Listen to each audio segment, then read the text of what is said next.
Good evening. Welcome to our special meeting of Municipal Council for Wednesday, October 13th, 2021. I'd like to call this meeting to order at this time and ask if there's any declaration of interest. Seeing none, I will move along to our land acknowledgement statement. The town of East Gwillimbury recognizes and acknowledges the lands originally used and occupied by the first people of the Williams Treaty First Nation and other Indigenous peoples. And on behalf of the mayor and council, we would like to thank them for sharing this land. We would also like to acknowledge the Chippewas of Georgina Island First Nation as our closest First Nation community and recognize the unique relationship that Chippewas have with the lands and waters of this territory. They are the water protectors and environmental stewards of these lands, and we join them in this responsibility. Item C is deputations. I do not have any deputations at this time. We do have some announcements. Before we move to the workshop material, I have a few announcements to share. Last evening with council, I attended the open house of the Riviera Sales Center at the corner of Manorhampton and Leslie Street. The official public opening is this Saturday at 9 a.m. If you're interested, I encourage you to stop in to view the model suites and get more information. Pre-registration is recommended, but not required. Tomorrow, October 14th, from 11:30 to 6:30 p.m., a vaccine clinic will be held at East Gwillimbury Sports Complex. That's at our arenas. First and second dose vaccines are available. Moderna for ages 25 and up, Pfizer for 12 and up. And on behalf of council, I want to acknowledge and thank our emergency and Community Safety Services team for the educational event hosted for Fire Prevention Week last week. More than 500 people attended this event. Congratulations to all, a job well done. I know that members of council were there and we certainly enjoyed the workshop itself. So thank you very much. Any members of council have any announcements at this time? I'm not seeing any, so we'll move along to item D, and that is our workshop. And Mr. Webster, will you be kicking it off for us tonight? I will, and thank you, Madam Mayor, and welcome to yourself and members of council to this evening session of our workshop and special council workshop. We have 3 topics for discussion tonight. I'll just briefly go over the 3. Our first topic, which is led by Jennifer Nichols, who's our bylaw enforcement supervisor and manager, will be an update, and she's been before council a few times this term with regards to a number of our regulatory bylaws and reviews for some council discussion and input. Our second topic tonight is a request made by council to take a look into a tree preservation bylaw. Aaron Karmazin, general manager of our CPRC area, has a presentation. There was an amendment made today as part of the next steps. There was an oversight. The engagement of the Environmental Advisory Committee is a very critical part of this and was not put in the presentation, even though it should have been, and we discussed it. And I know that Councillor Carruthers brought that to the mayor's attention, and we certainly want to have that group front and center in the move forward of that important bylaws and amendments as we look towards environmental stewardship. And our third item that we've added is the next modernization intake program has a deadline of the 19th. Actually, it's the same day as our council session. And our business solutions advisory team, an internal group, has put together a short presentation to update council on which projects we will be applying for in this modernization intake. So we've had some good success in the past, and we hope to have even more in the future. So on that note, Madam Mayor, I'll pass it back to you and we can commence the workshop discussion. Thank you very much. And with that, I will turn it over to Ms. Nichols. Thank you. Good evening, Madam Mayor, Council, staff, and members of the public watching today. The intent of the workshop this evening is to provide Council with an update on our regulatory bylaws. In addition, the workshop is intended to allow for further discussion and provide Mayor and Council the opportunity to provide their feedback. In order to streamline and to solicit feedback from Council, staff is proposing to present on each topic item, then open the floor for a wholesome discussion.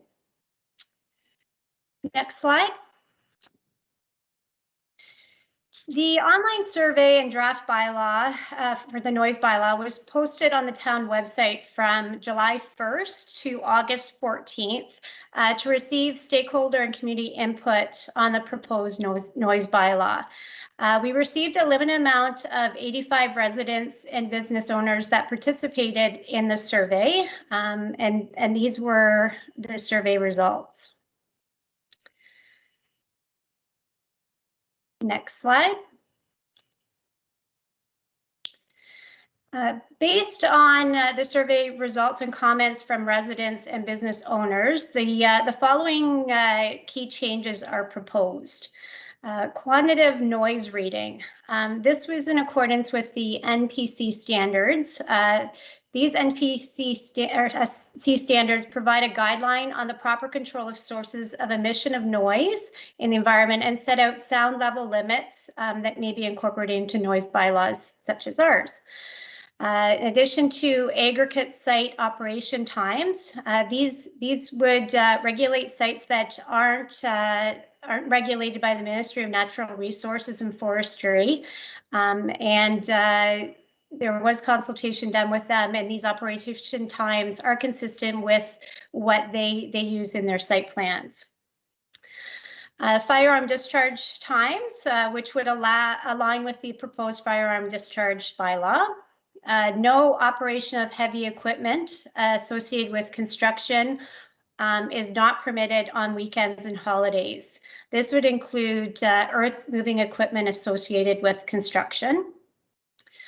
Amplified sound indoors is currently not regulated within our current noise bylaw. This new provision would provide staff tools to address these noise complaints that we do receive. Delivery and loading and unloading would be permitted in commercial industrial areas, but would be controlled by a noise decibel reading to be able to control that. So at this point, that is what I have for our noise bylaw review. If there's any comments in regards to the proposed changes. Thank you very much. Are there questions regarding the 2, 4, 6, 7 items that Ms. Nicol has proposed for us this evening? Any questions, comments, concerns?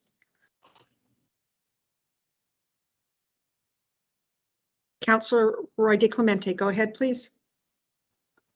Thank you, Madam Mayor. I'm just looking for a bit more details on what the exemptions might be for the commercial and industrial areas. In some cases, we have, I know Ms. Nichols will be aware of, you've got residential homes adjacent to rather large commercial sites with deliveries taking place, with fresh food being delivered to grocery stores, for example.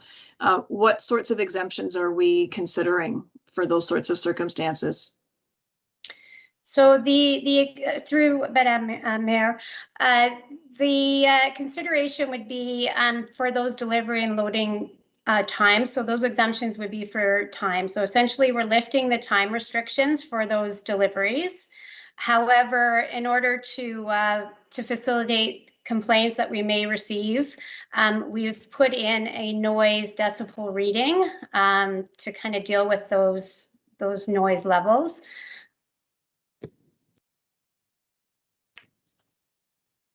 So who's going to be, I guess, enforcing those decibel levels? Are we going to be having staff at 5 o'clock in the morning with a noise reader of some sort device seeing how loud the truck backing up is? How do you propose to make this work in a real life situation. It seems to me like enforcement might be a bit challenging for you.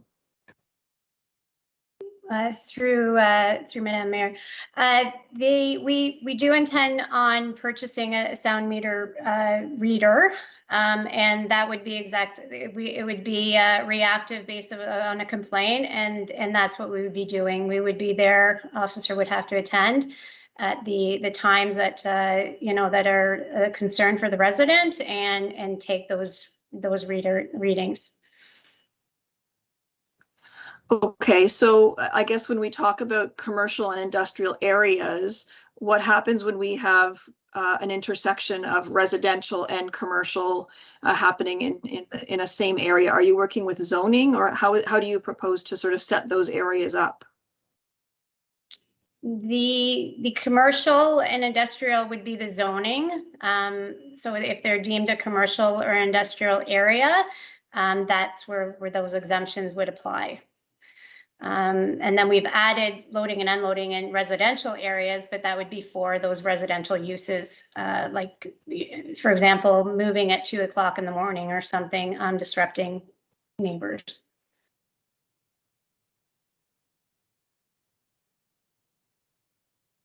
Any other questions, Councillor Roy DeClemente? Thank you, Councillor Crone, and then Councillor Crothers. Thank you, Madam Mayor, through you to Ms. Nichols. You mentioned the survey, you had 85 participants. I was just curious about the process in which the survey was, how the survey was done, how it was conducted. Through Madam Mayor, the survey was on our town website, and yeah, there was a survey in addition to the draft bylaw was also included in that for residents to review and provide feedback. Okay, that's good. And was it how did we communicate that to the residents that the survey was out there? Did we promote it just on the website? Did we email? Did we put it on the town page? Help me. 85 is it's nice to see that participation, although it's, I would have loved to have seen more response, for such an important issue. Yeah, it through Madam Mayor, it was also on the town page as well, in addition to the website. Okay, all right, thank you. No further questions. Thank you, Councillor Crothers. Thank you. I'm wondering if you can give me a little bit more information on the amplified sound restrictions for both outside and indoors, and what exactly that means. Okay, through Madam Mayor, that would deal with so currently we have restrictions as far as amplified sound outside. This would be for indoors as well. So what we're finding is we're getting quite a few complaints about those that live in townhouses, for example, where they're very close in proximity, where they're blaring their music and causing a disturbance to their neighbors. So this new provision would give us the tools to deal with those complaints. Okay, I guess my confusion was I'm surprised we didn't already have that. So if we didn't already have it, that's good that we have that tool. I want to ask about exemptions. I mean, recently we just had someone come before us for an exemption for a wedding.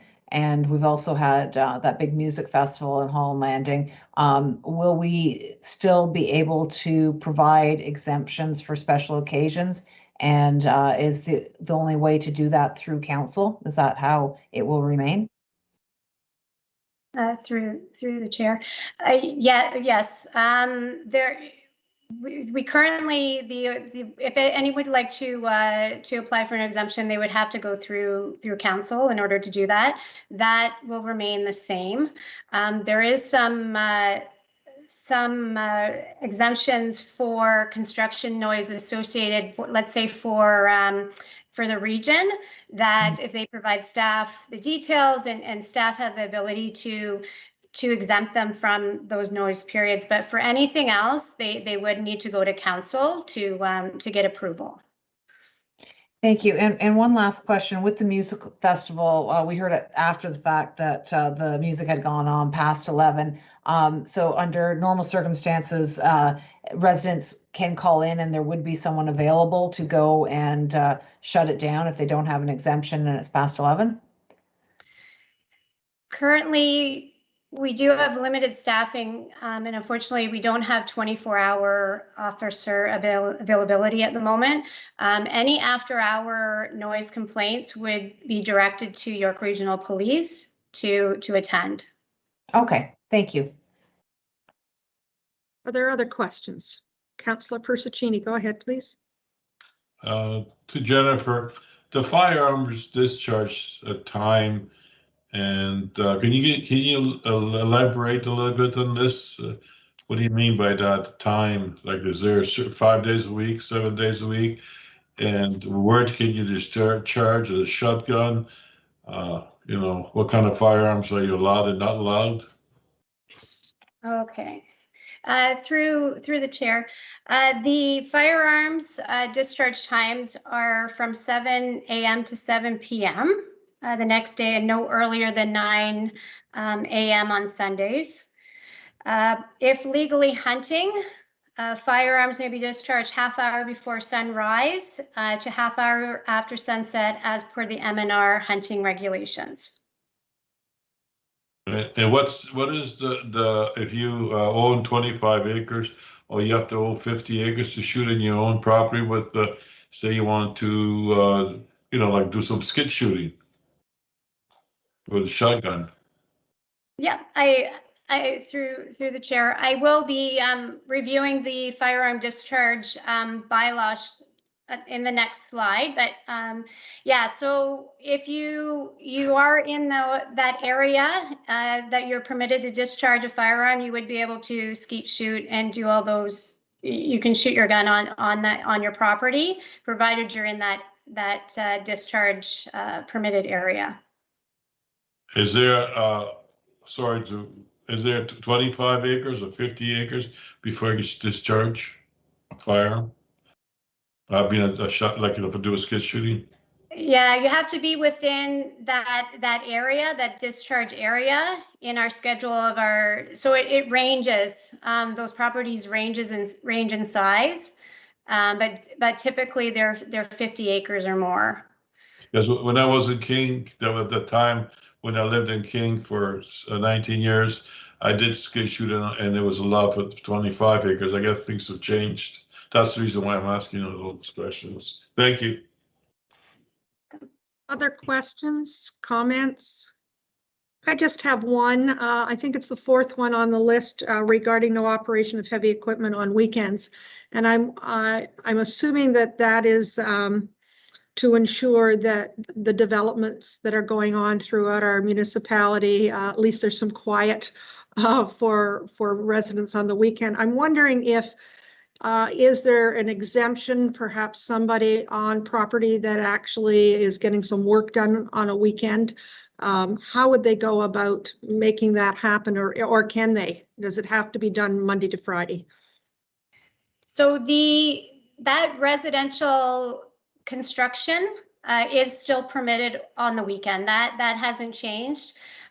We did put those extra provisions for heavy equipment, meaning those heavy earth moving construction equipment are now regulated, which we didn't have in the bylaw previously.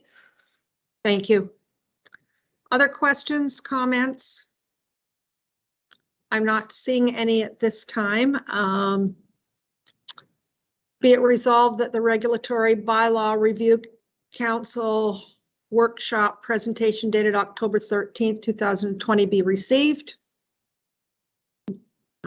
Sorry, through you, Madam Mayor, that resolution pertains to the entirety of the presentation that's before you. Okay, thank you. I will leave that then. If there's no other for Ms. Nichols, we'll let her go. So through the chair, I'll just continue with my presentation. So like I said before, I'll just kind of go through each one, and then we'll get some feedback. So we'll just move on to the firearm discharge bylaw. Staff did receive comments and feedback from several rural residents and hunters in the area. These comments and recommendations were taken into consideration when drafting the bylaw and making those changes. Part of the stakeholder consultation included meeting with the senior advisor of Community and Partner Relations with the Ontario Federation of Anglers and Hunters. This provided some important recommendations from the hunters' perspective, so everybody was included. Next slide. So the key changes of this firearm discharge bylaw is updating the mapping. As I had stated in a previous presentation, the mapping has not been updated since the enactment of the bylaw in 2014. So with the new development that's occurred in EG, this new mapping will include that. So that's the biggest change, is the updated mapping. Clear language, the exemption to the a bona fide gun club, archery club, rifle range, skeet club, provided they have the approval of the firearms office. Also, there's an exemption for farmers or her or his agent to scare or destroy predators for protection of livestock. Staff did consider prohibiting the discharge of firearms in natural heritage areas. After receiving concerns from area residents and hunters, in addition to these areas are primarily in environmental protected areas. It was deemed to be impractical to prohibit hunting in these areas, essentially. And just so Mayor and Council know, hunting is currently prohibited in all our York Regional forest tracts, in addition to our town trails. At this point, I'll just open it up to any questions or comments. Questions regarding firearms discharge? Councillor Crothers, go ahead, please. Thank you. I appreciate the feedback on the natural heritage systems, and I understand in the very rural areas that not being practical. But when you get into the areas that are close to town, I mentioned this before, that we have kids out there in those natural heritage systems playing, riding their bikes on the trails, and you see the hunters' blinds in that exact same area. Some of this area is very close to town, and it worries me greatly that if we're updating our discharge bylaw, that we would not include those areas that we know children are playing in, that we would not have those as areas that you cannot discharge a firearm. It's an accident waiting to happen. I brought this up last time that this came forward, and I'm disappointed that we can't find some way to protect the kids that are playing in our forests so close to town. Ms. Nicol, any comments? Through the chair, I can certainly look into it a bit further. I mean, a lot of these areas, one, we would determine whether or not they were in that prohibited discharge area, because there's a lot of areas in those rural areas that don't permit the discharge too. So if there's a specific area, I can certainly look into it further to see if that's something that's permitted. Also, they have to ensure that bullets don't travel. I can appreciate kids going onto private property and playing. Yeah, I mean, we'd have to work with the property owner, maybe post signage to indicating that. I don't know, but I can certainly look into specific addresses of concern for sure to see if there's something more we can do. So I'm looking at your map, and it's that whole, there's a little column between Queensville and Sharon, between the two oranges, there's a little white area in there.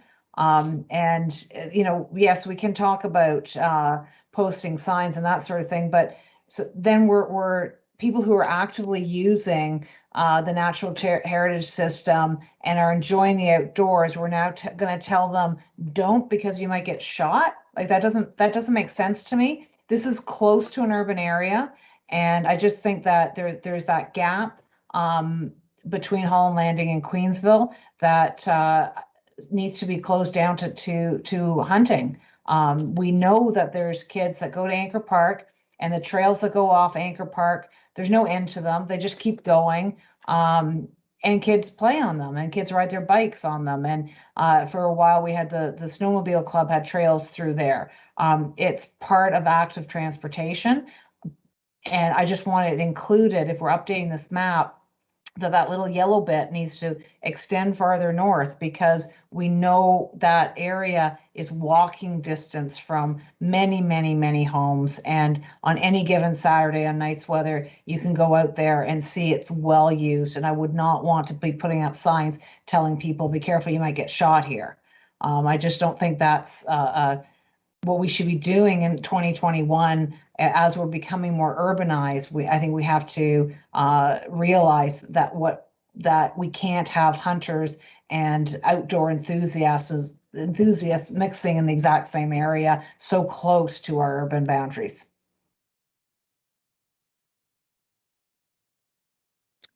Mr. Horner, I do you have an answer for this? Thank you, Madam Mayor. No, I mean, I think that this is an excellent part of the conversation, and I was thinking about the same thing too, right?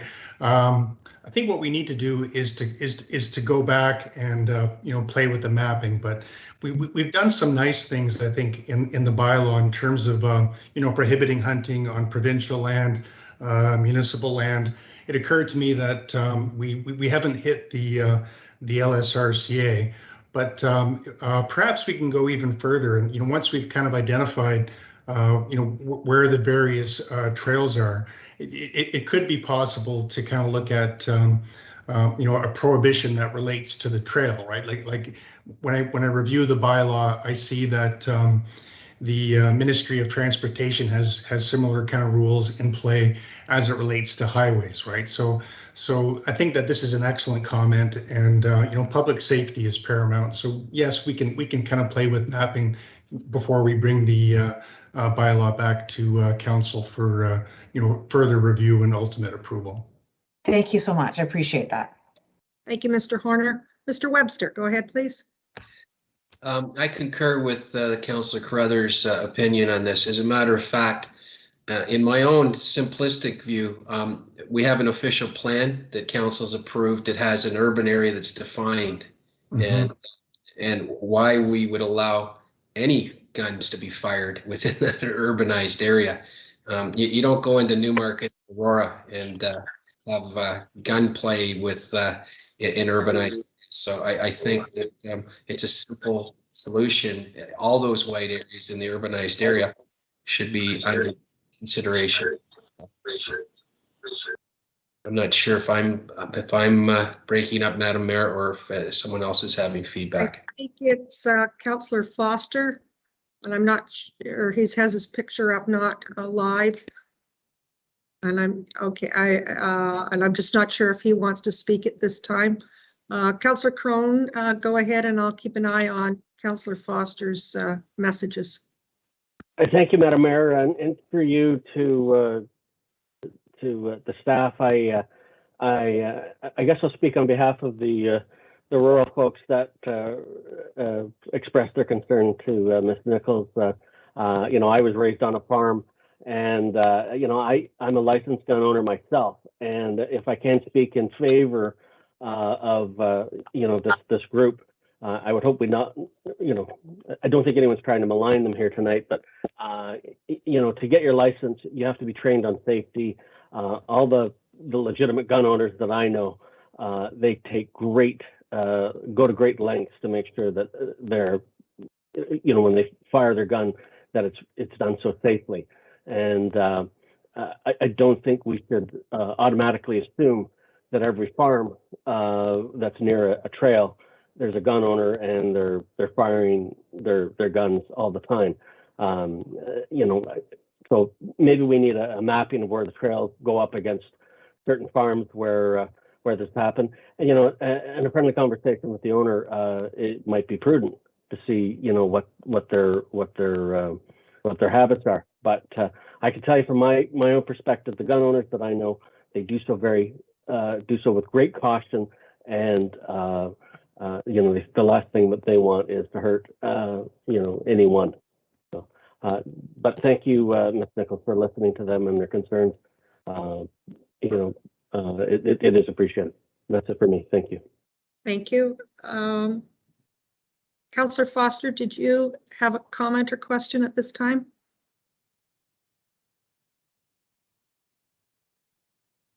I'm not seeing it. I'm sure you'll alert me when and if you do. Councillor Roy DeClemente, go ahead, please. Thank you, Madam Mayor. Through you to staff, 2 questions. I guess I need a little bit of clarification. I'm hearing some conflicting information, at least that's my understanding. So are we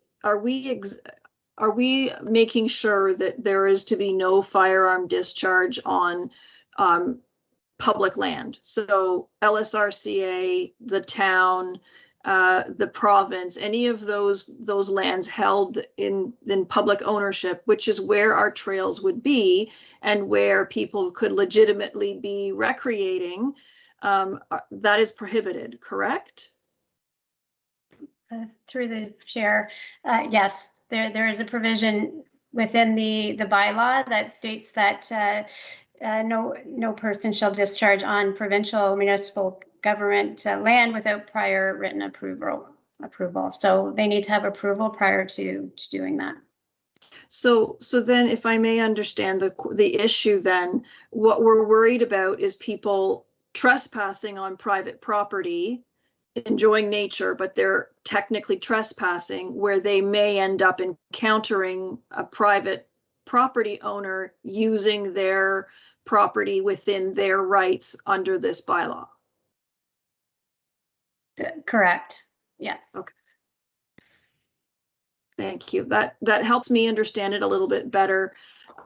I do share some concern about, you know, if we've got land that we've set aside in the official plan as urban area, it doesn't seem to me that it would be a very prudent way to allow for that to happen, even if the land is undeveloped, if it's part of our urban boundaries or our future urban boundaries.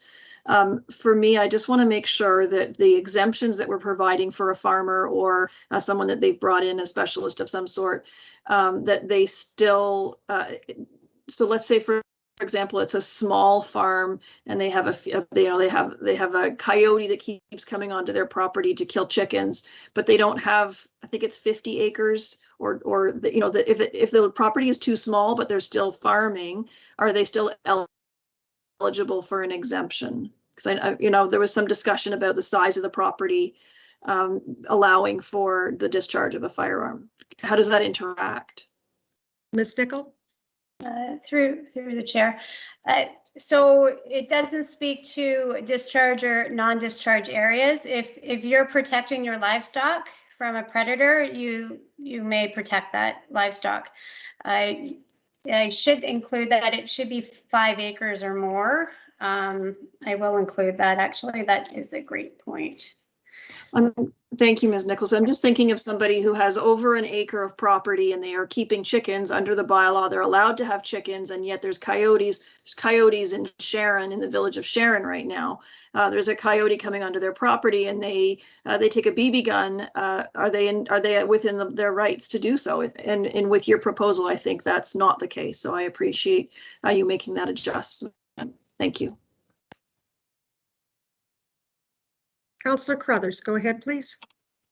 Thank you. I just wanted to clarify that I'm in no way talking about legitimate gun owners discharging their firearms on their own property. My concern is around where we have natural heritage features that have been long used as trails, and technically it's trespassing, but with long history of some of this area that the landowners are not monitoring, because with the natural heritage features, it's woodland, right? And people going on there to use it as a hunting area without the owner's permission and being able for us to react quickly to say, no, you cannot hunt here, rather than making it more difficult to enforce by trying to find out who's the landowner, did you have permission of the landowner, et cetera, that if we have people from nearby houses using that for decades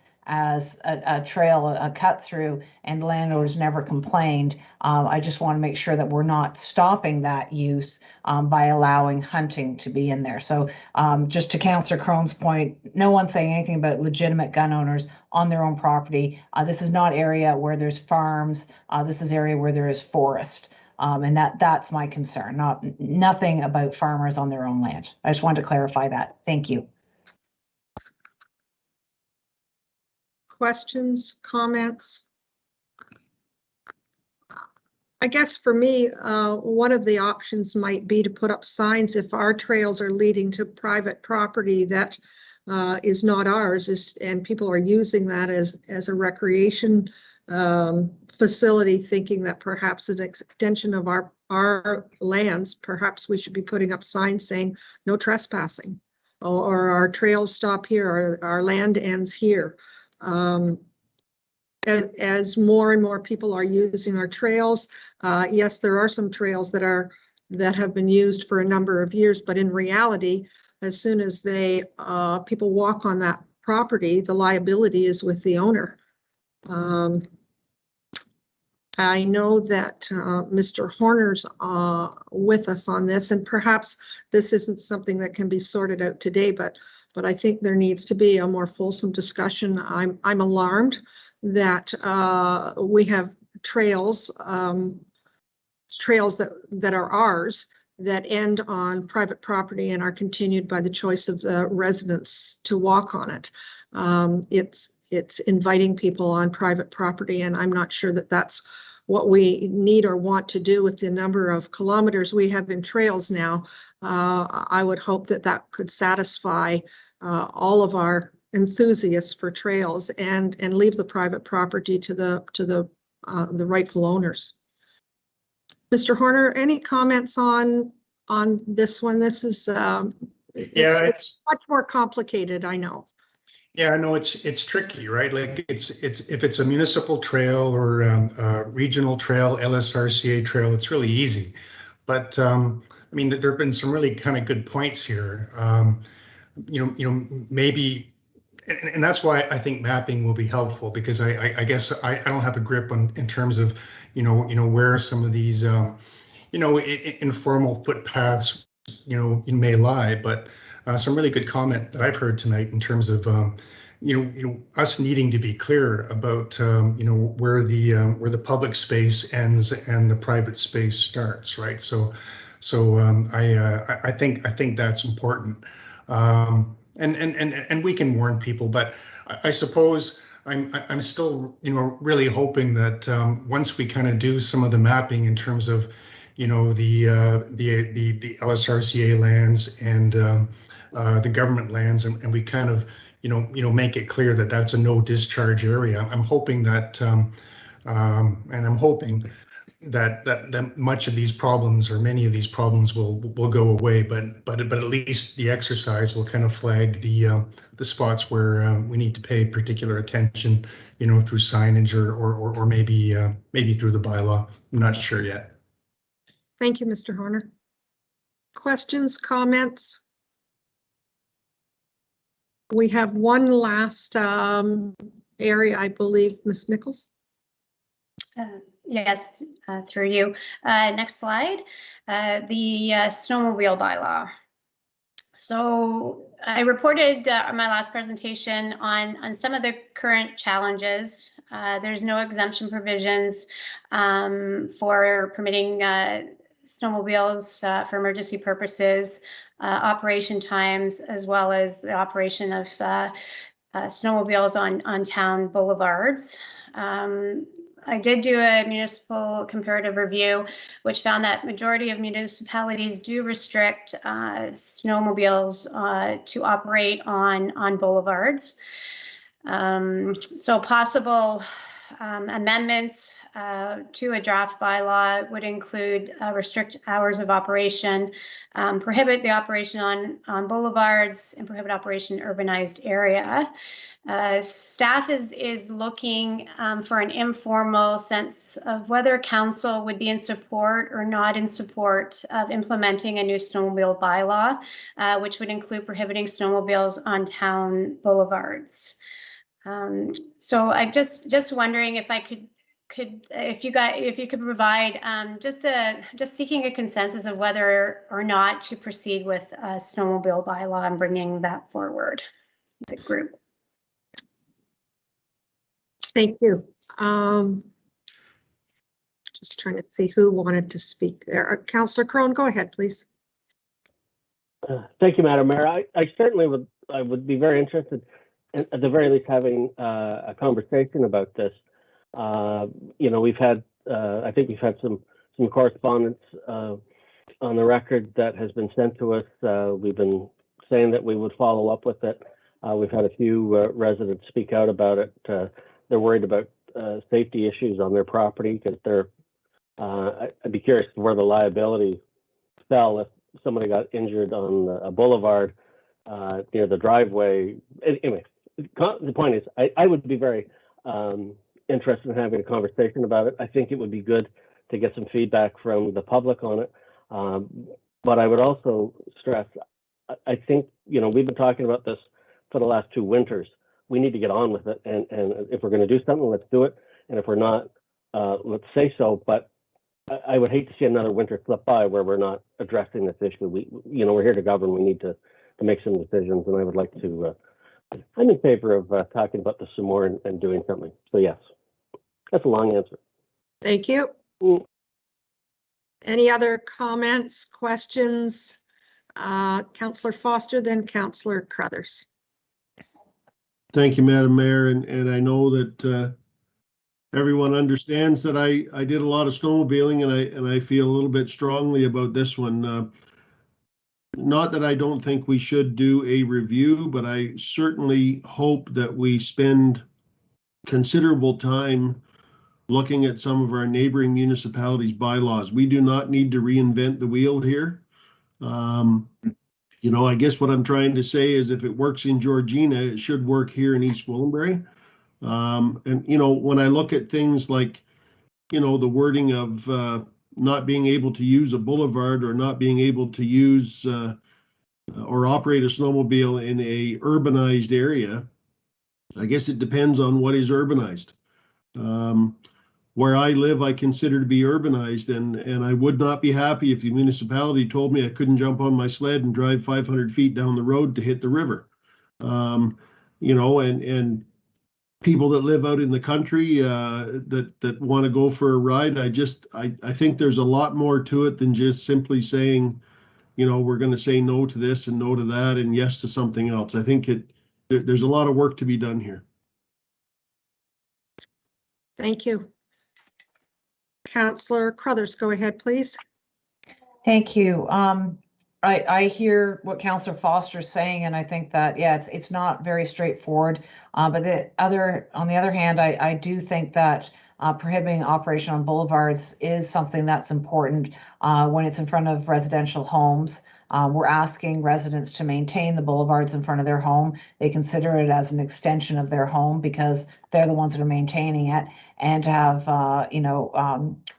snowmobiles going through and potentially ripping up the grass that they're in charge of maintaining just doesn't seem fair. So I think there's different types of boulevards. I know where Councillor Foster lives and how close he is to the river, and it makes sense to go up the boulevard there where there's no houses versus going somewhere in town where people are, working on their boulevards, trying to make them look nice. And I don't think that they should be driven on.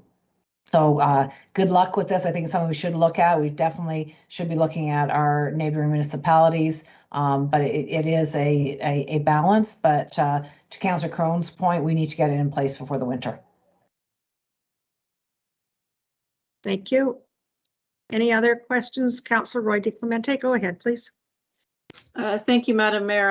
I'm struck by I think this one more so than the others, but I think all of these subject matters are, I would characterize them as growing pains, and we're struggling to try and find a balance between our urban and built up areas and the needs and wants of our community to A, not see change happen, and B, to respect that the natural spaces and the wide open areas and those sorts of things are what drew people to this area. So I do want to see some way of regulating this, but I also acknowledge that maybe the solution here is some mapping.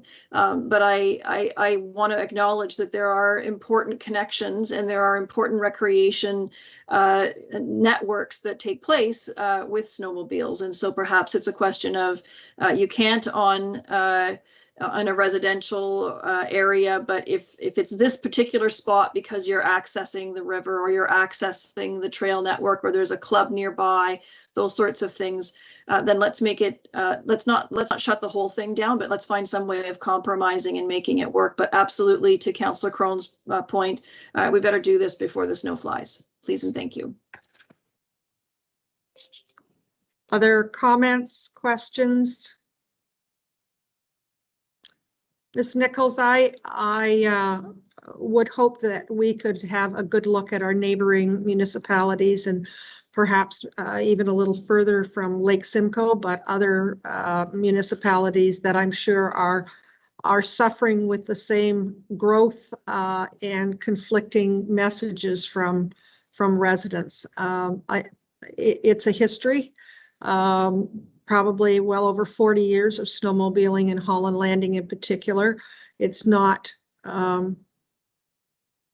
it's not by coincidence that it's in Holland Landing. Holland Landing had a snowmobile club for over 40 years, and it became a social hub for the community when it was very small. So respecting that history, somehow perhaps we can find some ways of perhaps it's not every street, every day, every hour, but perhaps there are opportunities that we can have a look at some of the other municipalities and see how they too are handling something of this nature. We no longer have a snowmobile club. We no longer have a gas source for Holland Landing, and we all know that the lake is not as safe as it once was out there, but there are people that are still passionate about riding snowmobiles. So if we could have a look at that, I think that would do us all, give us all another look at this for sure. And before the snow flies, I don't know about that. We're into October. We've had snow fly a couple of weeks from now, many years ago, or many years. So I'm not sure, but by the time we get to snowmobiling time, which means that snow is packed and able to take a machine, perhaps we could work on that date line. So go from there. Thank you. Anything else on snowmobiling? We do have off-road vehicles. Ms. Nichols, could you go ahead, please? Yeah, through the chair. So our last presentation that we had with you, there was an appetite to just provide a little bit more information in regards to off-road vehicles and what council can do essentially, and what tools we do have. So just briefly, in 2019, two legislative amendments to the Highway Traffic Act occurred. These changes came into effect on January 1st, 2021. Basically, what that did was permit off-road vehicles and extreme terrain vehicles on municipalities that are listed on tables O-Reg 8/03. These municipalities that are allowed to operate on off-road vehicles would be listed on this table. These generally include small rural communities in the province, such as Brock, Grey Highlands, Scugog, and other small townships. It's important to note that East Gwillimbury is not listed and currently off-road vehicles are not permitted on the roadways. Next slide. So considerations for off-road vehicles. The Highway Traffic Act governs these vehicles, and it states that no person shall drive an off-road vehicle on the highway except in accordance with the regulations and any applicable municipal bylaw. So the Highway Traffic Act allows council to pass a bylaw permitting the operation of off-road vehicles or classes thereof, to operate on the highway within the municipality, to prohibit the operation of off-road vehicles, prescribe a lower rate of speed for off-road vehicles, and may regulate times of operations. So council does have the ability to pass that.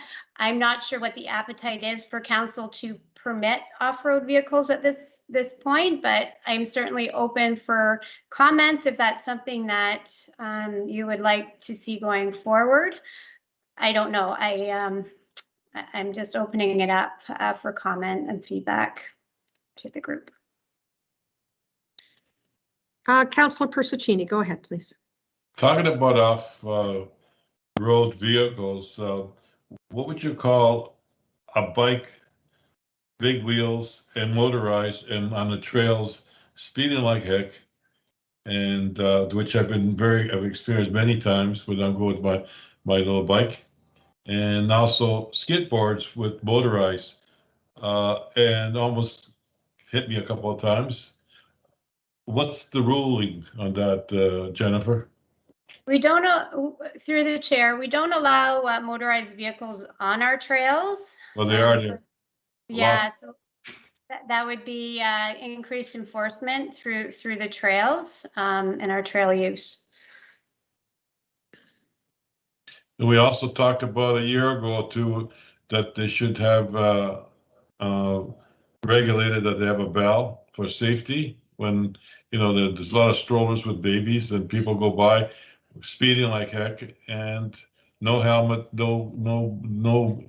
There were supposed to be signs put up, or we were going to look at some signs for safety. I know Newmarket's got a lot of signs about safety and speeding and conscious.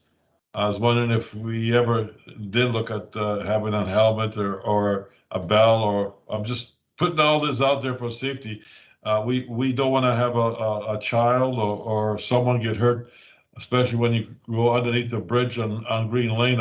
I fell a couple of times, hit. It's okay. I guess I knew how to fall because I could have broken my back because of idiots out there. But anyway, I just want to put all this out there for safety. I'm just concerned that, you know, they put a crosswalk or they put a stop sign when somebody gets killed or somebody gets hurt. And I just put it out there for the rest of our people to look at it and see what they think of. Thank you. Thank you. Questions, comments? Councillor Crone, go ahead, please.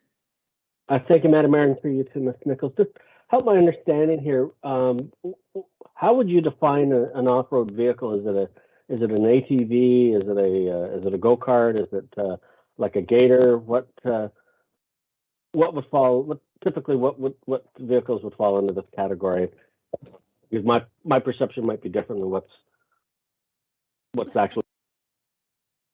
Through Madam Mayor, the off-road vehicles, there's a list within the Highway Traffic Act that defines all the different off-road vehicles that exist, and they include everything from the ATVs, the four-wheelers, the dirt bikes. All those vehicles are within that.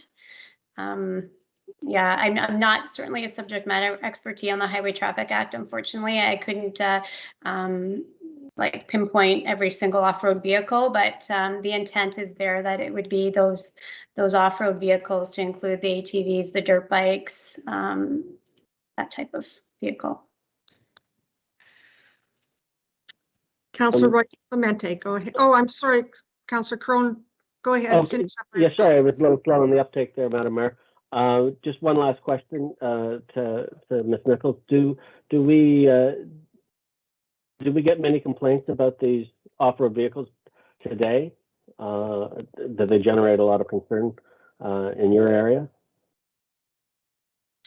Through Madam Mayor, we get a handful of complaints. We don't get a significant amount of complaints. Generally, they're complaints of younger residents going into our parks and on their dirt bikes and doing damage and that sort of thing. We do have provisions in place to deal with those type of complaints because we don't allow motorized vehicles in the parks.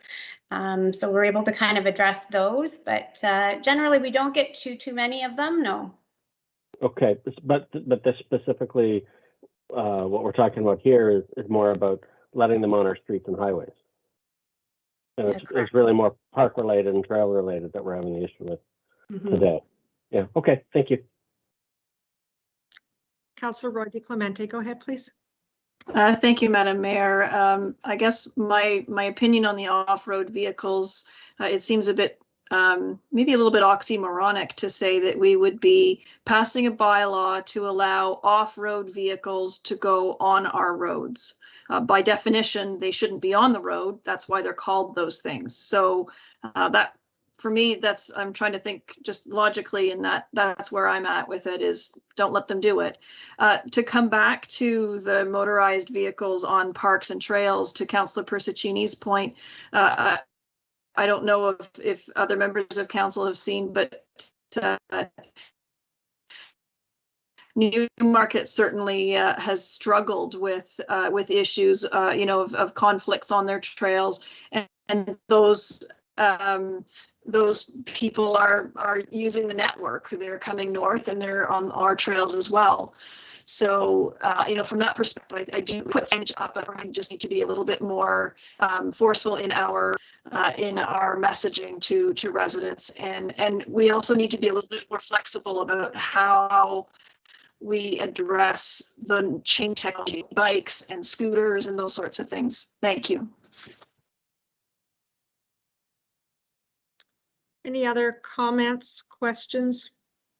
I can tell you that last week I was on our trail system almost at Green Lane, and a motorized scooter was heading north past me. And there were a lot of people, and my concern always is that dogs on leashes decide that they're going to leave the sides of their people that have brought them there, and a leash goes in between. But that was just north of the Green Lane. Also, the whole idea of having these off-road vehicles on our roads, I think it is a hit and miss throughout the year. There are certain times when it's very busy, and other times we don't hear from them at all. But we do know that spring and fall, particularly on some particular roads, if there's an empty field at the end of the road, then we see these four-wheelers or ATVs or whatever with young people who clearly do not have a license, which would then tell me clearly they don't have insurance, and they are going on our roads to move to property that's not theirs either, nor ours.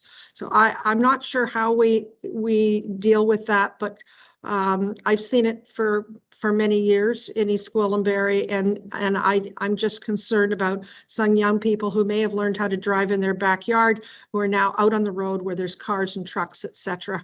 And how do we say that they can use it, and how can we prohibit them from not using it or from using it? So it's a tough one. Councillor Foster, you've ridden one. Absolutely.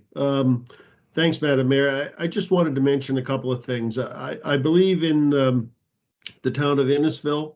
I think you can run your four-wheeler or your off-road vehicle on the road, but I would think that those provisions were put in to make it easier for the fishermen, the ice fishermen, and the hunters to use those vehicles at those certain times of year. So I'm not sure that we actually fall into the same type of need that they may. The frustrating part that I see with this, and I don't envy your job, Jennifer, when you're looking through this one, is that, you know, there are more and more vehicles on the road today than there was 5 years ago. And I'm talking about e-bikes and you name it, they're out on the road. The frustrating part of that is I own an ATV. I'm required to have it licensed and I am required to have insurance on it, and I can't use it. And you have all these other vehicles, whether they be motorized scooters or what they might be, out on the road, and they are the ones driving around with nothing, as the mayor mentioned. So this is a real problem. And like I say, I don't envy your position to try and make heads or tails of this one going forward. Thank you, Councillor Foster. I'm wondering if there's an opportunity to take a look at those that have not, those that do not have a license to drive on the road. Perhaps if we started with something like that, that at least if they don't have a license, they don't have insurance, etc., that they are the new drivers or younger folks that have not been through driver training. I would expect that there would be more issues with them on the roads than those that would hold a driver's license. Through you, Madam Mayor. So these provisions fall within the Highway Traffic Act. We as bylaw enforcement don't have the authority to pull motorized vehicles over and ask for insurance and so forth. That would be the jurisdiction of York Regional Police. And certainly they've been great partners in assisting when we do get complaints of these vehicles out on the road. They're a great assistance for that. Perhaps that's where it belongs, with the enforcement of YRP, and particularly if we have young people that are not driver trained out on our roads, then perhaps that's the call that needs to be made. Any other comments or questions? I'm not seeing any at this time. Go ahead, please. Next slide. So this is our final slide. For as far as next steps, the staff, we're going to bring forward the revised firearm discharge and noise bylaw for enactment following another meeting. With that, I've taken into account the comments, and certainly appreciate the comments from Mayor and Council in regards to both bylaws. So I will put that together and bring that forward back to Council once that's all done, including a little bit of tweaking on the mapping for that firearm discharge bylaw. Also, the snowmobile bylaw, there's two things. I can reach out for public feedback as far as if, you know, what residents, what they perceive, what they would like, if as far as permitting them on the boulevards or not, and report back to Council on some comparators, municipal comparators close, to see kind of what they're doing. Do they permit it or not permit it, and report back with Council to that. Thank you. I'm seeing nods for both of your suggestions, and I'm not seeing any one that is against it. So with that, we will ask you if you, in fact, could bring that back to us, having heard the comments from members of Council tonight. Absolutely. Thank you. I have a resolution be resolved that the Regulatory Bylaw Review Council workshop presentation dated October 13th, 2021 be received. And could I have a mover and a seconder, please? Councillor Persichini, Councillor Crothers, all those in favor. And that's carried. Thank you very much, Ms. Nichols. I know that was a lot of tedious time to dig out some of those facts and figures, but we do appreciate it very much. We're now on item D2, and that's the tree preservation presentation, and I believe it's Mr. Karmazin that's going to be doing that. Yes. Thank you. Through you, Madam Mayor, I'll just ask that the clerks provide the presentation and workshop for council. Presenting with me today will be Frank Mazzotta, our Manager of Parks Development and Operations. Before I begin with the workshop, I just want to say that with EG being 70% green pre and post development, the town certainly values its green infrastructure, and in particular its tree canopy. And tree preservation is very much an integral part with maintaining that tree canopy in our natural environment.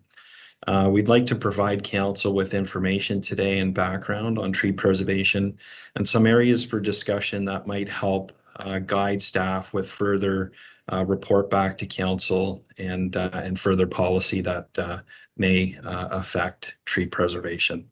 Next slide, please. Today, some key areas of focus will be tree preservation for our new development and redevelopment. And this is primarily our development industry or our large scale development. There are some exceptions with some smaller site plan or private redevelopment that will occur, but this would be more of our larger development that we see in town. And these are the standards that we enforce and we provide. And those are along with a number of authorities having jurisdiction. We'd also like to have a discussion with council about property standards and tree assessments. There's certainly some challenges with the current property standards bylaw, and we'd like to review with council some possible recommendations and have a further discussion on how to approach property standards and tree assessments moving forward. And then as well, we'd also like to have a discussion about private property and tree preservation and tree preservation bylaws on private property, and understand what our current environment is, what some of our municipal comparators, in particular in York Region, are doing, and then some options and requirements that may come in line with some of those options with providing a private property tree bylaw. So I'll now pass it off to Frank Mazzotta, I believe. Thank you. Next slide, please. Thank you. Different levels of government have supporting legislation, policy, and bylaws that assist the town's efforts for tree preservation during the development process. At the provincial level, the Oak Ridges Moraine Conservation Plan provides land use and resource management direction on how to protect the moraine's ecological and hydrological features. This plan is further supported by the province's Greenbelt Plan that protects farmland, communities, wetlands, watersheds, and more importantly, forests. It is these plans that protect a large portion of East Gwillimbury and its natural forest features. At the regional level, York Region supports tree preservation through their Forest Conservation Bylaw, which protects woodlands and woodlots within all lower tier municipalities in the region. This bylaw is enforceable throughout York Region and prevents the destruction of or injuring of trees in areas defined through the bylaw.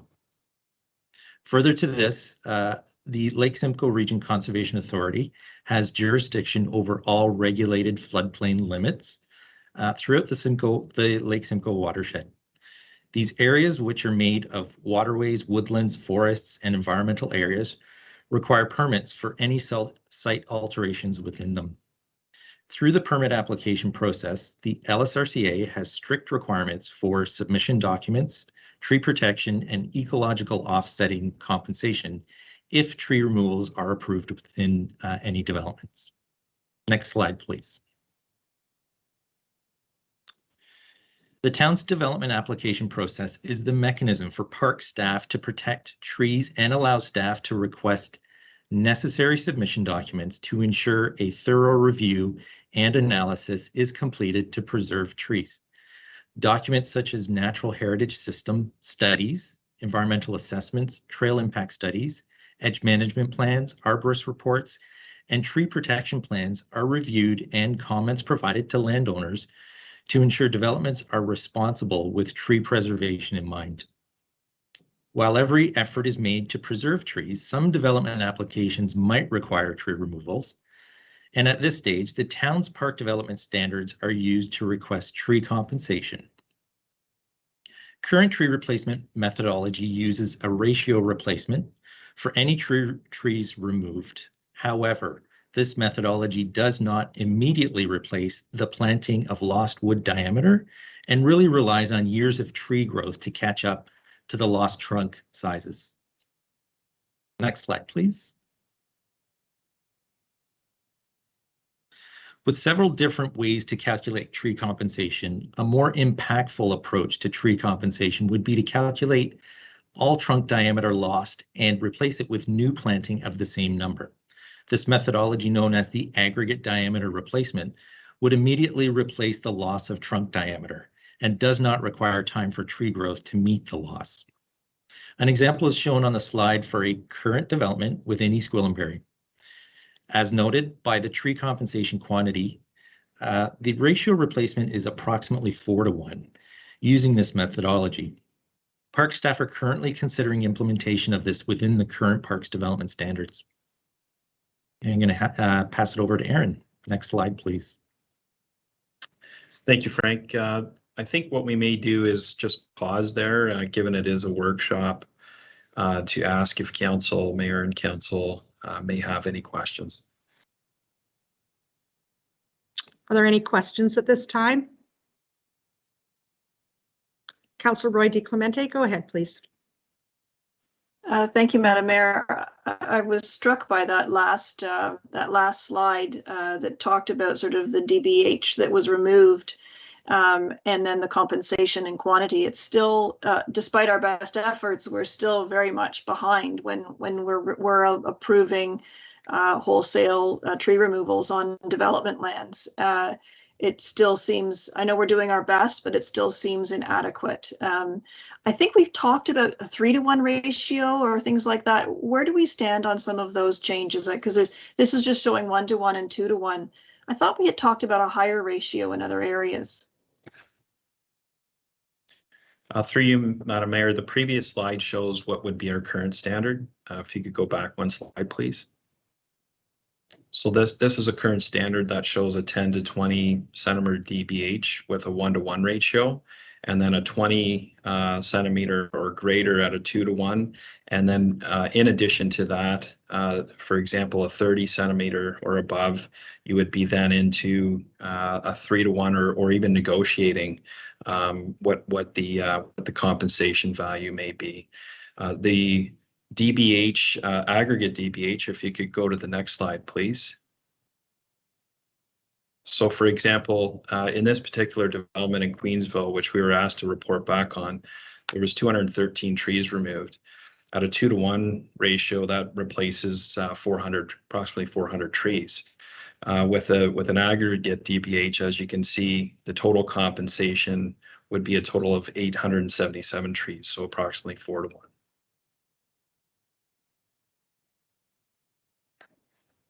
Thank you. That does actually help a little bit. I misunderstood the comparison of the centimeters versus the quantities, so it does help to see that we are pushing harder. I just feel like when we're talking about, you know, the diameter of a tree that's 20 centimeters or 40 centimeters or 30 centimeters, that's a significant tree. This isn't just a sapling we're talking about. So I want to make sure that when they're larger trees and they're established tree canopies that go along with those trunks, that we're doing our very best to replace it as quickly as possible. Thanks. Councillor Carruthers, go ahead, please. Thank you. It's great to have replacement trees put in, but we know not all of them will live. So is there anything that talks about that these trees have to still be alive a year from now, or is there any sort of guarantee on it, or do they just stick in all these new trees and and we take our chances that any significant amount of them will survive. Mr. Carmison? I think you're frozen. I'm sorry, I was muted. My apologies. Through you, Madam Mayor, we do have a process with the development review and inspection where we do our annual inspections on our tree inventory with the new development. In addition to that, is prior to assumption is a critical point at which we will inspect, and anything that has any deterioration, dieback, or that doesn't make it will simply be replaced. Thank you. And then my other question is, this is called tree preservation, and we're really talking about tree replacement. Will we talk about preservation and what we can do to try and preserve the trees that are already there rather than just looking at replacement? Is preservation also part of the overall plan?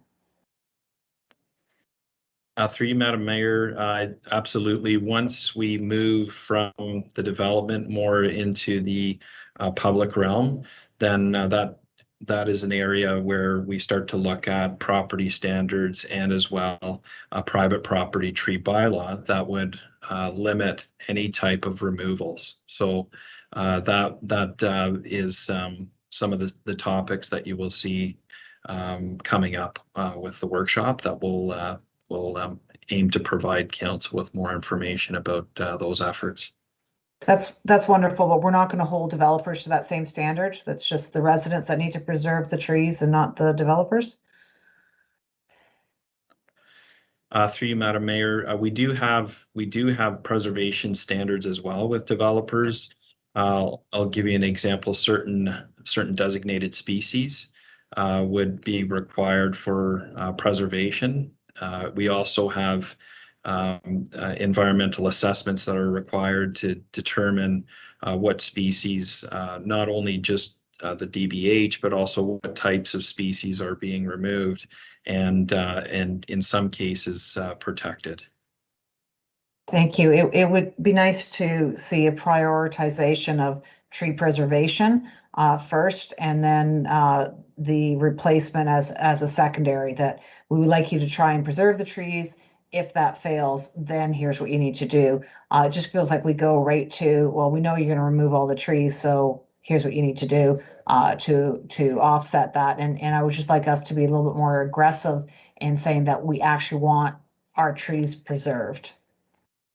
Thank you. Councillor Foster, go ahead, please. Thank you, Madam Mayor. I agree with Councillor Carruthers there. I hate to see developers walk in and clear cut and then plant small trees again. It seems with a little bit of better planning, maybe some of these larger and older trees could be preserved. But what I'd like to ask about is, could you tell me, Mr. Carmison, a little bit more about the monetary cash in lieu program? With, I guess, specifically what I'm thinking about is, things like how long is the money held, and is it specifically for a certain area that it was, where that money was paid out by a developer, or however it works? Is it held for those areas? And I guess, how long is it held? Is there a point that someone comes to that says, you know what, our trees aren't looking bad, we don't need to plant anymore, or however it works? I'm just looking for a little more information there. Through you, Madam Mayor, I think we aim to provide, first of all, cash in lieu is always our last resort. Our aim is to provide more canopy, and cash in lieu of planting. We would aim to utilize the cash in lieu within the community, within our own parks and open spaces, and plant within that community. If we can't, then we would earmark that cash in lieu for that community. Thank you. Just wasn't sure how that one worked. Thank you. Is there an evaluation done with the developers prior to even an application coming in to understand and determine what trees they have, the caliper of them. I know we had butternuts a couple years ago. We looked after them, and I know we still have some that are flagged right now, hoping that that people work around them.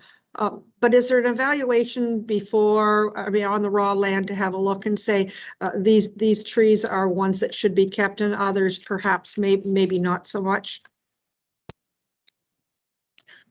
Through you, Madam Mayor, absolutely, we do tree assessments with each development, and we itemize out the type of tree as well as the size of tree. And I can give you a couple of good examples in Sharon with Manorhampton Park, where we preserved a number of mature trees with that park redevelopment, working with the developer, and then as well we had another development where we had an entire row of butternuts that were retained.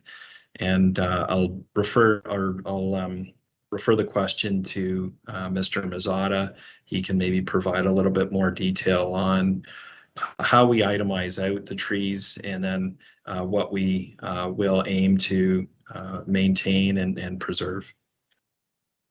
Thank you. Through you, Madam Chair, absolutely. The first requirement prior to any earthworks or anything that happens is an arborist report. These reports are very detailed. They identify all trees, their condition, their size, very, very detailed.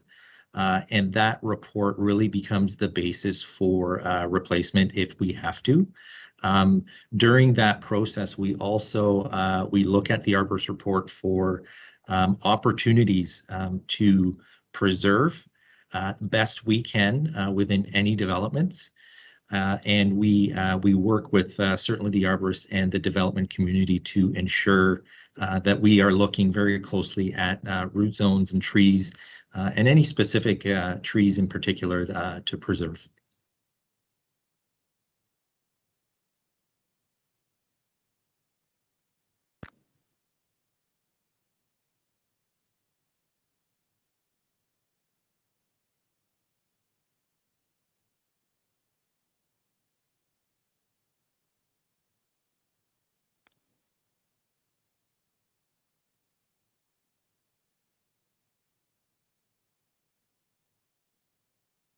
Hi all, we're just having some technical difficulties. Just bear with us for a second and I will try to get the mayor back up.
And we're back.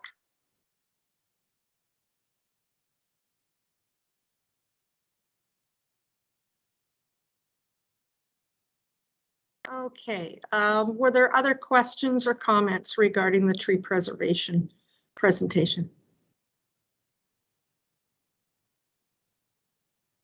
Councillor Crothers, go ahead, please. Thank you.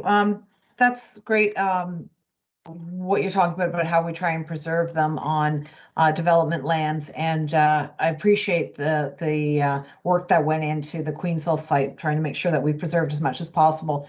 Now, when we have determined which areas are not going to be removed, what do we do to protect them from development? So when when there's a developer, we've determined the trees in this area will not be removed.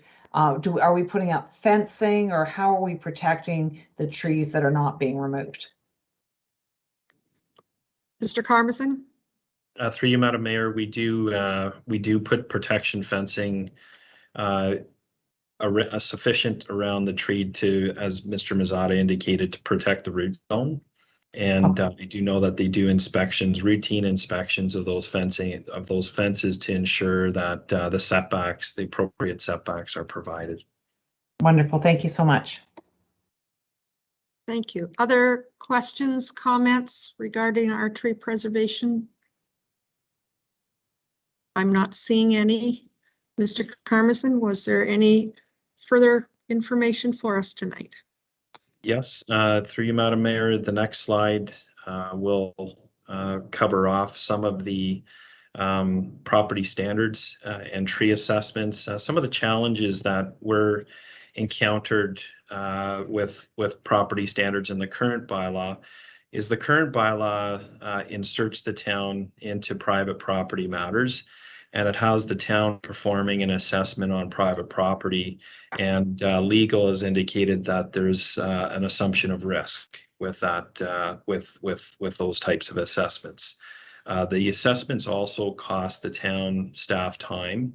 Inspections are often required with little to no advance notice, which causes, as a result, we have to pull our park staff, who are qualified and certified arborists and tree risk assessors, off other duties to go into a private property matter and make an assessment on a private property. Proper tree assessment can take an average of an hour. It requires the assessment and then a report that would be required and a follow-up. Next slide, please. Given these challenges that we have been presented, we're putting forward today just an option for discussion for assessments that we can report back further on. And one of the options may be being an informative body and assisting our residents with how to achieve a proper assessment and what the property owner's responsibilities are. What this does is it has the tree properly assessed by a certified arborist that can assess for risk. And this town does not assume the risk or the liability on the private property. One of the other items we can look at is informing our residents through a link to the International Arborist website, where all of the qualifications are provided, and there are links to local tree assessors and arborists that can help our residents through an assessment process. Larger municipalities do have full-time arborist staff. We see our larger counterparts in Vaughan, Richmond Hill, and Markham in particular, where they have dedicated arborist staff that do perform these types of assessments at a cost. But those staff, there is a cost to support those staff, and that is approximately $100,000 per year as a salary and benefit to have a full-time dedicated arborist staff performing those types of assessments and other arborist work, obviously, over and above that. Be happy to answer any questions related to tree assessments and the the private property standards bylaw. Thank you very much. Questions of Mr. Karmazin or Mr. Mazzata?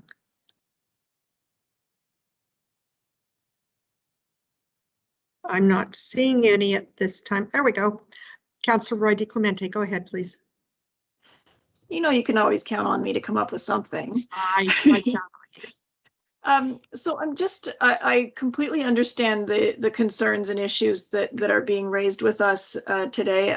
I'm trying to see how this might play into how this might come into day-to-day practice. So, for example, there's a private piece of private property, and there's a tree that's really tall and really dead.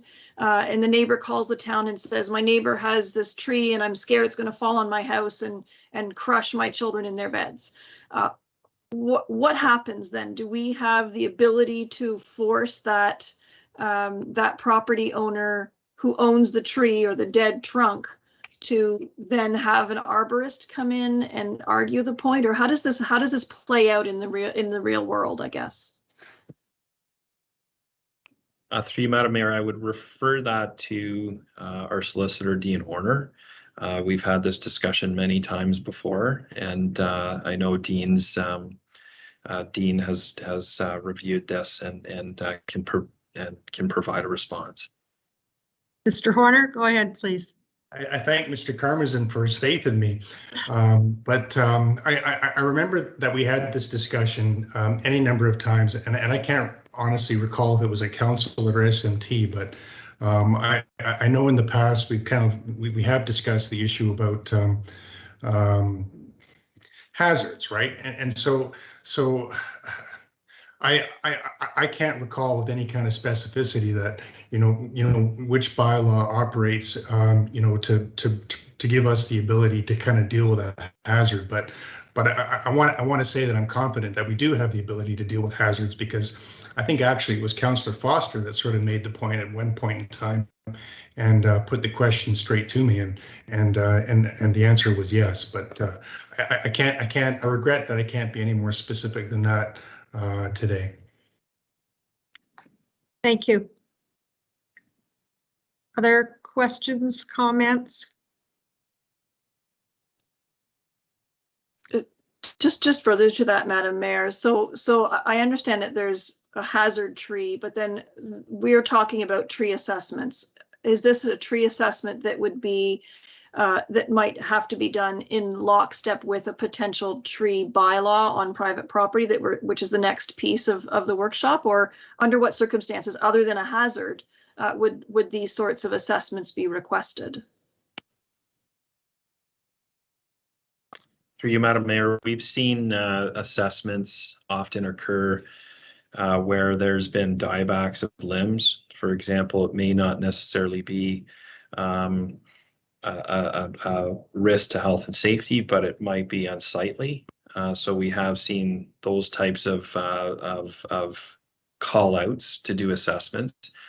And in a number of cases, we don't find a real risk where there is a risk to life and safety. And it is just the result of two neighbors at dispute. And that is, where it does add to the staff time, effort, and resources that we put into these types of assessments. But to Solicitor Horner's point, where there is something that we see that's of imminent danger, then we will obviously notify the property owner and take steps where needed. Thank you. So I guess what I'm trying to understand then is if it's a risk or a hazard and we are not going to send our municipal staff out and we're going to require a third party who will have a bill that will need to be paid, how do we force a private property owner to hire a certified arborist and provide an assessment on that particular tree? How does that, is that under the proper, like, is there the mechanism in the bylaw to enforce that, I guess is what I'm really looking for.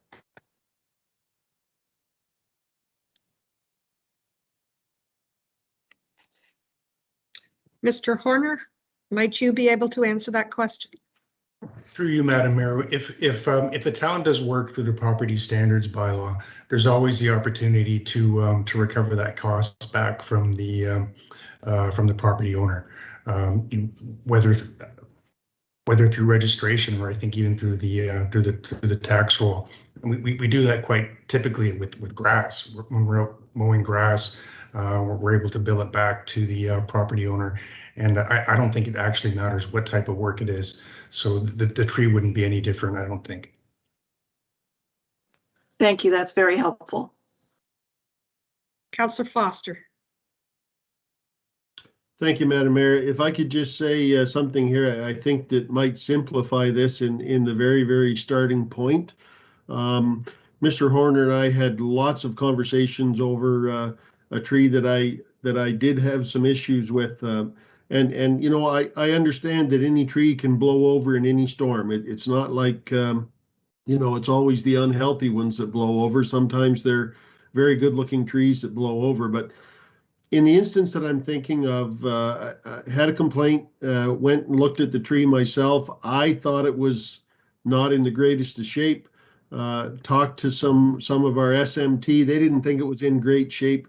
However, we couldn't do a heck of a lot about it. And 8 months later, it blew over and did exactly the damage that we were afraid of in the very, very first place. So to kind of simplify this, what I was looking for at that time was, and I'm still not sure that we have the mechanism to do so, but is there a mechanism in the very early stages of this, and maybe Mr. Carmers and Mr. Horner can answer, that we can simply reach out to the property owner and say, you have a tree that might be in question of how healthy it is, and maybe there's pieces already taken off it, and maybe parts of it are dead, parts of it aren't. And you should probably realize the responsibility and the liability you may be taking with this.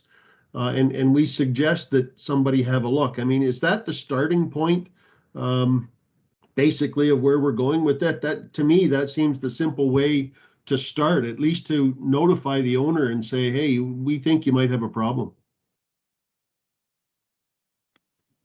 Through you, Madam Mayor, absolutely. That is definitely the starting point and the education piece as far as what the property owner's responsibilities are. And I believe that bylaw takes a very takes the approach to deliver that messaging, and where needed, we support bylaw with that messaging about education and the property owner's responsibilities. Thank you. Councillor Crothers, go ahead, please. Thank you. Can you help me understand what a property owner can do when a neighbor has a limb that's hanging over onto their property? If it's low enough, I assume they can cut it. But if they need someone to go up the tree and need access to the other property, you know, can we help them with that at all if they don't have a good relationship with their neighbor, especially if it's going to be a danger? We're dealing with one of those, I think last spring, with a limb that was hanging over and about to fall, but they weren't allowed to cut it down because they couldn't access the property. Can we help with that? Through you, Madam Mayor, typically what we'll do is we'll provide them with resources to access a certified arborist to help them trim the tree, and the tree would be trimmed either on the property line or at the fence line.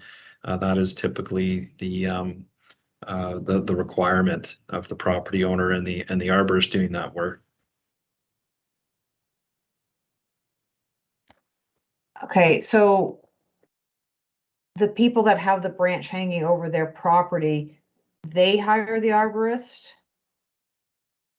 Okay, and unless, yeah. Through you, Madam Mayor, unless it is overhanging onto town property. Okay. So if it's a private property that abuts a park block, for example, and the tree limb is hanging over onto the park block or the road right of way, then town staff would then come in and remove that tree limb that was between the private property and the public property. Okay, but if it's private property to private property and they need to access the tree to cut down this limb, because you can't just put a ladder up into the middle of nowhere. You need to, go to the tree to cut the branch down. Can we help with that? Or is this strictly neighbor to neighbor? Strictly neighbor to neighbor. It's a private property matter, and they would typically access the property from their side and limb the tree back. Okay, thank you. It's what we call a neighborhood dispute or a neighbor dispute. Yes. Many times it gets corrected, but sometimes it does not. Thank you. Any other questions or comments? I'm not seeing any at this time. Mr. Karmas? Thank you. Through Madam Mayor, we'll just head into the last part of the workshop and presentation. I'll ask that clerks please bring the presentation back onto the screen. Thank you. Next slide, please. Through you, Madam Mayor, I'm going to pass it off to Mr. Mazzotta to speak a bit about the private property tree bylaw, but starting first with some context related to our existing natural environment. Thank you. One of the main focus areas of tree preservation is to balance and ensure a healthy tree canopy for environmental resilience with future growth. So how is East Gwillimbury doing with tree canopy? In 2020, York Region completed a study of all tree canopy within each lower tier municipality and published the State of the Forest in May 2021. The study was completed to identify the current status of the York Region canopy and to identify regional canopy targets, ensuring that each municipality is on track at keeping or making their tree canopy better. As shown on the slide, East Gwillimbury is approximately 1% short of meeting the lower end target identified by the study. This identifies that there is a very small shortfall at this time and that East Gwillimbury can work towards increasing canopy through increased planting or protection. Next slide, please. This slide shows just a quick comparison of other York Region municipalities. And just to note that there is consistency with the northern 6 municipalities. Currently, there are 5 that do not have private tree bylaws at this time. And next slide, please. So just in summary, the Parks Branch will use development application processes to ensure tree preservation continues responsibly and will assist other government agencies to support their policies and bylaws for the benefit of the town's tree canopy.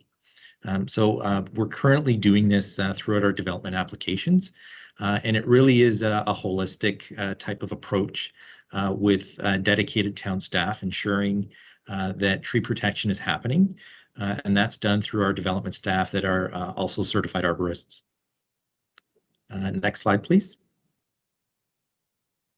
And I will pass this over to Aaron. So I think moving forward, we would like to have a discussion with council and provide further report back with regards to private property tree bylaws.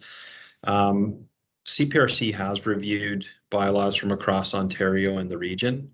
And for example, some bylaw provisions are a limit to the number of trees that can be cut on a private property based on the property size. Others are a limit on the size of the tree, and others have limits to the number of trees per hectare per year. All of the removals would be subject to any of the authorities having jurisdiction over and above the town. So that would be York Region Forestry, LSRCA, Ministry of Natural Resources, and so there are different options with regards to private property tree bylaws. However, there are some challenges, and as far as a context, the town does not see an overabundance of reported incidents of tree removals in our village cores and in more of our intensified areas. Anytime we do get a call out, it's often development related or in the rural areas where there's a number of trees being removed, and that would trigger our response. As indicated, with our existing canopy, our existing canopy is intact, and we are tracking well with regards to region data and metrics. And there is also a cost to administer permits and monitor removals by qualified arborists on private property. So these are all items that would have to be considered with a potential private property tree bylaw. So I'd be happy to answer any questions and receive any comments related to private property tree bylaws. Questions of Mr. Carmison? Councillor Carruthers, go ahead, please. Thank you. And I just want to thank Mr. Webster at the beginning for remembering that the Environment Committee is also looking at this. So I look forward to this coming back to the Environment Committee for their input. We have some great people in that committee who know a lot about this with some really good ideas. My question right now is about infill. So if someone is looking at knocking down an existing home and building a new one, when they come to our development staff about that, is there tree preservation as part of that application? Through you, Madam Mayor, absolutely.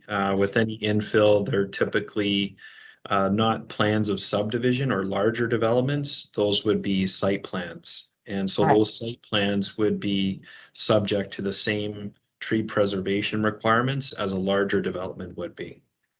Okay. But there will be nothing stopping someone from, at this point, without a tree preservation bylaw, clear cutting their lot and then coming with their site plan application. So it's only when they come with their site plan application that we start looking at those trees. Through you, Madam Mayor, at this point, there wouldn't be anything preventing that. However, there would be a requirement that when they go to redevelop the site, that they put in a site plan. And at that point, we would require a potential planting plan that may compensate for any lost canopy that from any actions previous to that. Oh, that's wonderful. That's good. And now we talk about diameter and that sort of thing. Do we ever, and we talked a little bit about special trees, butternut and stuff like that. But there's some trees like Manitoba maples that will just grow like crazy. I mean, you can cut it down one year, the next year you'd have the same canopy again.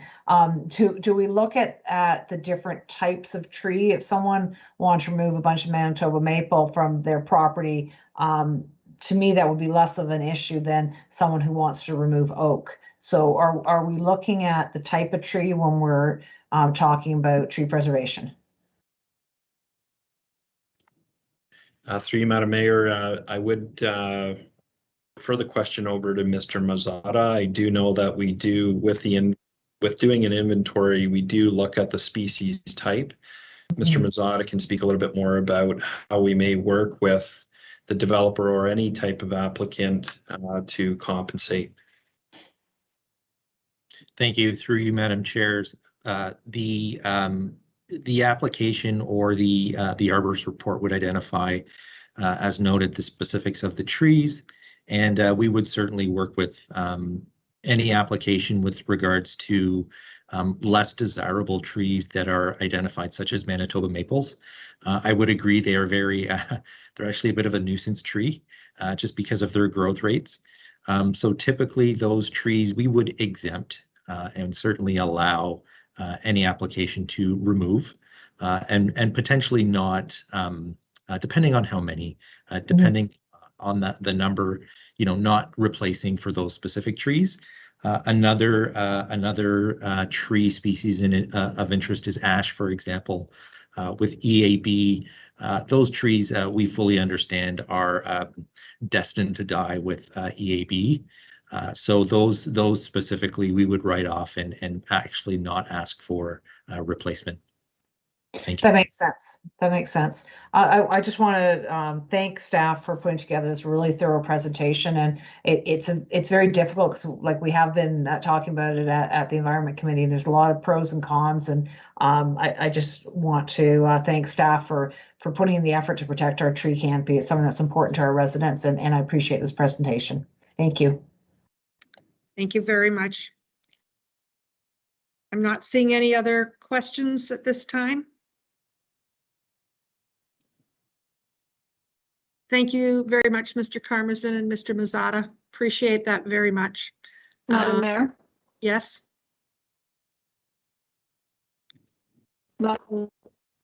Councillor Roy DiClemente, I can hear your voice, but I cannot see your face or your hand. Go ahead. Yeah, there appears to be something. Yeah, that's why I unmuted myself. My apologies. I'm having some issues with my camera apparently, but I did want to comment on this matter, and that my support for a private tree preservation bylaw for private property is longstanding. It dates back to my beginning time on council, and there was a resolution in 2014 that requested a report, and I'm happy to see that we're making some inroads here.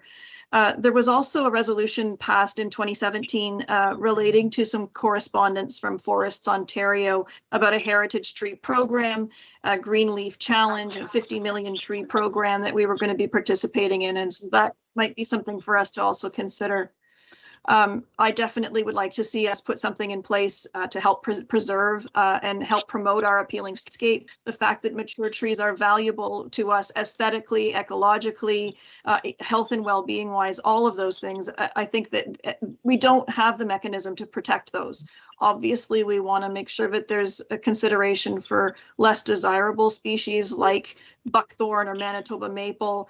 And then that, you know, if there are trees that are being attacked by identified pests, that we exempt those. But I do absolutely support the idea of us putting in a potential tree bylaw.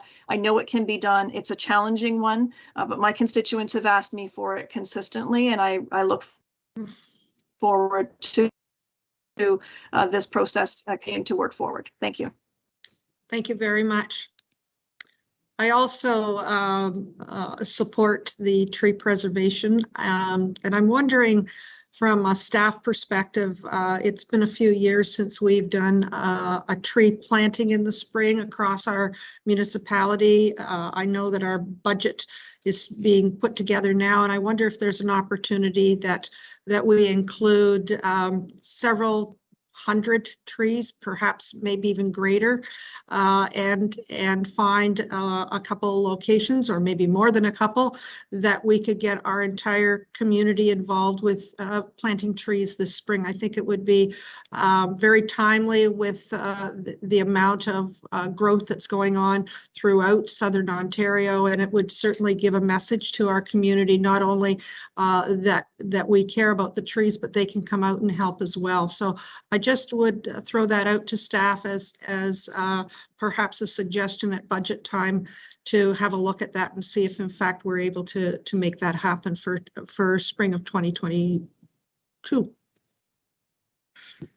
Any other questions, comments? I'm not seeing any. Mr. Webster, did you have a comment or a question? No? No. Okay. Thank you. We'll just finish off here. Next steps. Thank you, through you, Madam Mayor. Just in conclusion, our next steps are to review and consult with our committees of council. So we'll be sending this presentation out to our committees of council, and in particular, we'll be following up with our Environmental Advisory Committee. We'll continue with our tree protection and preservation efforts and measures with all of our new development, and then further discussion and options and report back with regards to private property tree assessments, I think is I've noted, and then as well the potential private property tree removal bylaw. That concludes our workshop and presentation today, and would be happy to answer any further questions. Thank you. Thank you very much. Any further questions for staff? I'm not seeing any. Thank you very much, Mr. Karmazin. Mr. Mazzotta, appreciate it very much. Thank you. Be it resolved that the Tree Preservation Council workshop presentation dated October 13th, 2021 being received. Could I have a mover and a seconder, please? Councillor Persichini, Councillor Roy DeClemente, all those in favor? And that's carried. Thank you very much. We're on item 3, Municipal Modernization Program, grant intake number 3. Have staff go ahead, please. Thank you, Madam Mayor. I'll start this off. This is our third topic that we added. As I said, it was time sensitive as submissions are due on the next week on the 19th. Staff have done just a terrific job with our Business Solutions Advisory team in the first 2 phases. Actually had a presentation with MPP Mulrooney, who came up to profile some of our successes. I'm going to turn it over to Deputy CAO Mark Velchich. He heads up our business transformation and modernization agenda, and Mark will kick this one off this evening. Go ahead, Mr. Velchich. Thanks, Mr. Webster. Madam Mayor, through you. So as you know, there's been 2 prior grant intakes. We've been very fortunate to receive some generous provincial funding to augment our municipal modernization program, which we actually initiated, prior to these grants being started to be flowed out by the province, but it's really sort of helped accelerate the implementation of a number of opportunities that we identified for improving service and reducing costs for the organization and for our taxpayers. So this evening, the chair of our staff committee, which we call our Business Solutions Advisory Team, Denny Borskovsky, is going to just provide you a very brief overview of a couple of projects that our team has highlighted for submission, and we'll be submitting those next week. So I'm going to turn it over to Denny at this time to provide you with a very brief summary of those. Good evening, Madam Mayor, members of council, staff, and to the public watching. This presentation builds off of last week's joint Emergency and Community Safety Services and Corporate Services Memorandum on the Provincial Municipal Modernization Program Intake 3 and provides council with an overview of the grant program and the projects planned for submission. Next slide, please.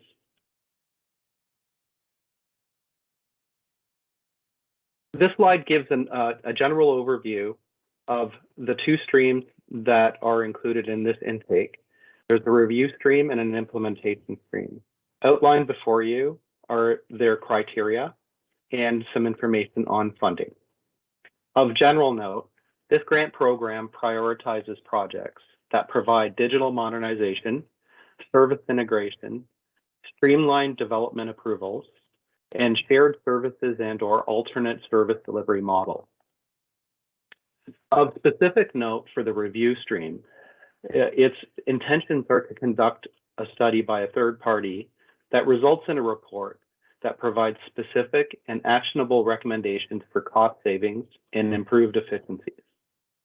This particular stream of the program will not cover projects where the study identifies opportunities for revenue generation or reduction in frontline services, or where the study does not result in a formal report that the municipality is prepared to make publicly available online, nor where the study extends beyond the municipal accountability, nor where the study is related to the requirements under the asset management regulation. Of note for the implementation stream, it's generally an activity that puts into regular practice improvement projects that demonstrate cost savings and operational efficiencies. The program will not cover projects that require major capital renewal and maintenance expenditures for assets, but it will cover IT hardware and software acquisition and also cover temporary and/or contract human resources. Next slide, please.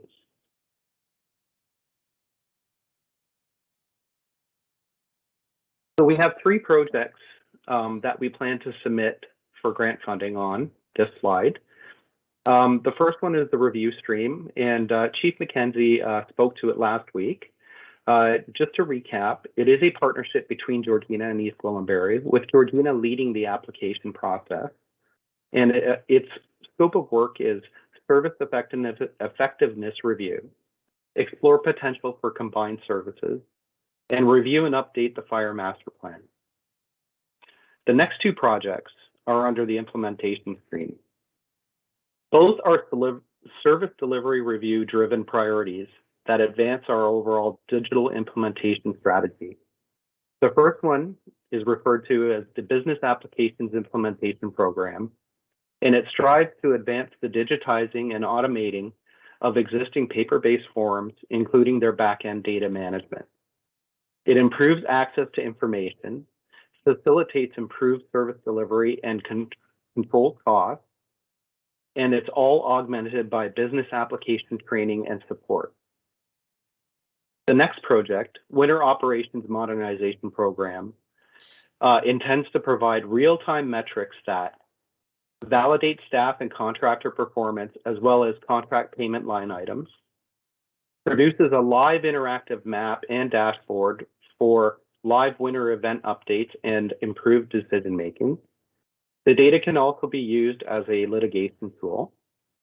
It validates meeting our minimum maintenance standard requirements, greatly enhances and tracks material application, route planning and optimization, as well as improved resource balancing. And it also assists with verifying MTO's legislated hours of work for operators. Of special note for the Winter Operations Modernization Program, it is a 2-phase program, with this grant application covering the first phase, where we intend to establish an internal facing system and tool set, which involves acquiring the software licensing from a vendor and configuring the system, acquiring and installing smart AVL and equipment sensors that speak with the system, and again, all augmented by business application training and support. The future phase would look to take that information and convert it into an external public-facing real-time map and dashboard. Essentially a Map My Plow application that is open to the public. And that brings me to the end of my presentation, and I'm happy to take any questions.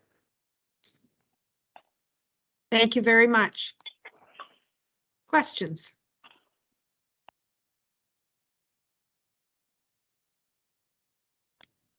It appears that your presentation was very complete, Denny. I'm not seeing any questions at this time.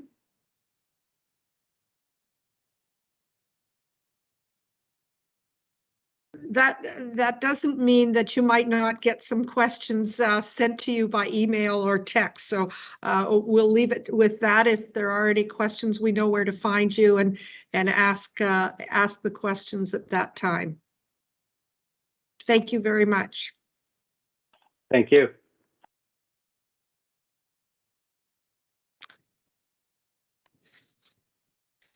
Are there any other questions regarding this program? I'm not seeing any. Could I have a mover and a seconder, please? Councillor Morton, Councillor Foster. All those in favor? That's carried. Mr. Webster, I believe we're down to our confirming bylaw unless there's something you have on your agenda that I don't. Madam Mayor, the only thing is a reminder that our next council meeting on evening session on the 19th will have a presentation of the 2022 business plan and budget from Treasurer Marshall and his finance team. Thank you very much. Councillor Roy DeClemente, you had a question, comment? I believe you're frozen right now. No questions or comments. Thank you, Madam Mayor. Okay, Thank you very much.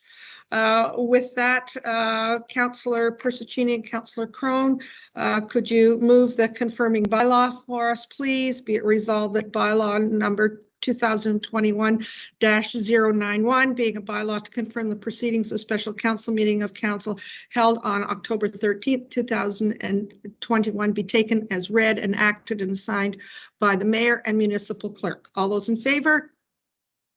And that's carried. And could I have Councillor Crothers and Councillor Roy DeClemente move the adjournment, and that would be it resolved that the special meeting of municipal council adjourn at 8:04 p.m. All those in favor? And that's carried. Thank you very much. Very informative. Mr. Webster, please send along our congratulations and thanks to members of staff. Outstanding evening tonight with a lot of moving pieces, and staff have put it together very succinct for all of us tonight. So appreciate that very much. With that, have a great rest of the evening. Thank you.